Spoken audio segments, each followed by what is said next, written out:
এখন স্ক্রিনে যেটা দেখা যাচ্ছে সেটা কিন্তু আগ্রার তাজমহল। আর এটা যা দেখতে পাচ্ছেন এবার পুজোয় কিন্তু এটাই এবছরের এখানকার আকর্ষণ। কোথায়? একদম কলকাতার খুব কাছেই কিন্তু এবছর গড়ে উঠেছে আগ্রার তাজমহল।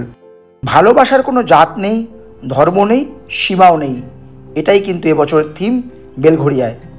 আর সামনে যে জায়গাটি দেখতে পাচ্ছেন এখানে জলাধার নির্মাণ করা হবে, অরিজিনাল তাজমহলের মতো যেন সামনের জায়গাটা রূপ নেয়, তার জন্যই কিন্তু এই বিশাল আয়োজন।